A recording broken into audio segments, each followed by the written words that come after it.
Welcome to our channel. Today topic is सवर। Agency से translator आई है, भेज दूँ।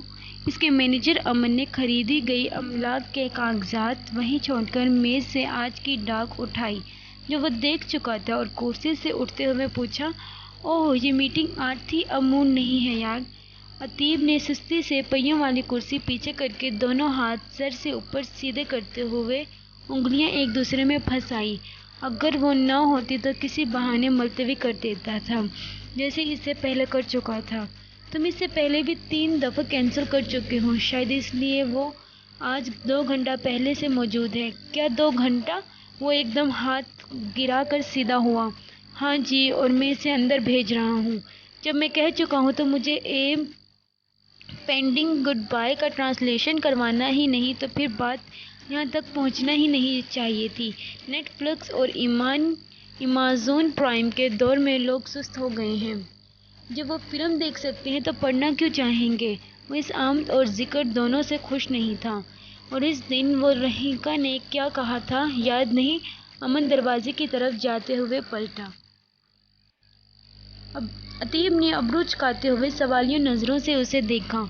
1 साल की कोशिशों के बाद बिल आखिर वो कन्विंस हुई है और अब लगता है तुम भी इस बेचारी को साल भर लटकाओगे। तुम देख लो प्लीज़, इसने मिन्नत की। सॉरी, मैं भेज रहा हूँ, अमन ने दरवाज़ा खोलने से पहले कहा और इसके कुछ कहने से पहले बाहर निकल गया। वो पूरा इरादा किए बेजार सा बैठा था, उसे जल्द फारिग करेगा। वैसे भी माहिंदे की रूह से उसकी इजाज़त के बगैर नावल का तर्जुमा नहीं हो सकता था।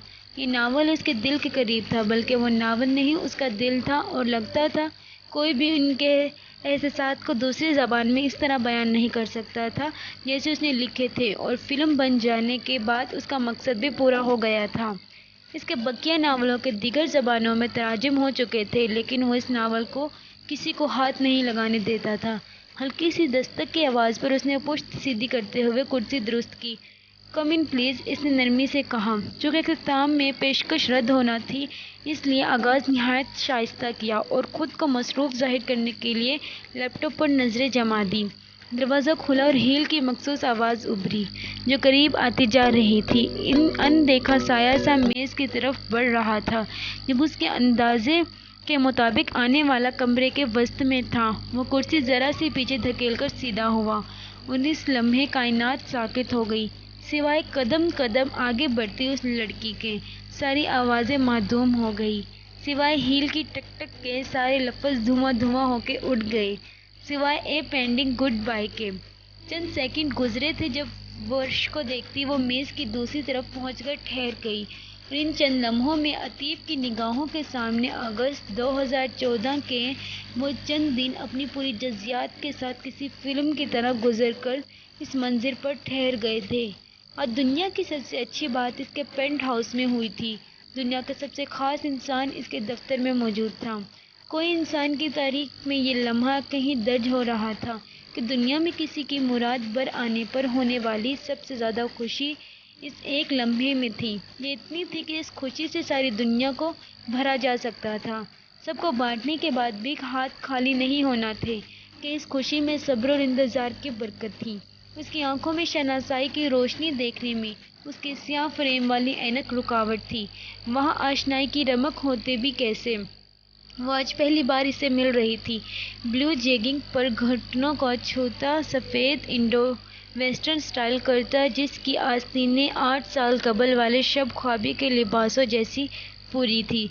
सफ़ेद और ब्लू इम्तिजाज का बड़ा सा दुपट्टा गले में ढीला सा फंदा बनाने के बाद जिसके दोनों सिरे आगे झूल रहे थे। बाल समेट कर गर्दन से ऊपर लपेटे गए थे और कान के पीछे से झांक रही लटों को इस कैद से इख्तिलाफ था। एक हाथ के सहारे ने इसे टैबलेट सीने से लगा रखा था। दाएं शाने पर बड़ा सा बैग झूल रहा था। 8 साल पहले इसने ऐसे कुछ दिन देखा था। उसके पास इसकी चंद तस्वीरें थी, लेकिन इनमें एक भी वाजिया नहीं थी कि वो सब फासले से और चोरी से खींची गई थी। अगर वो भी ना होती तो इसे इसके खदोखाल याद थे। इन बरसों में कोई शब ऐसी नहीं गुजरी थी कि आंखें बंद करते ही ये चेहरा ना उभरा हो। अब वो 26-27 बरस की थी। اب وہ 26-27 برس کی تھی اور چہرے پر پختگی تھی۔ وہ خوبصورت تھی، بہت خوبصورت۔ یہ ماوراتی حسن رکھنے کیا تھا کہ حسن کا درجہ طے کرنے سے کیا فرق پڑتا تھا، اور وہ اسے اچھی لگی تھی۔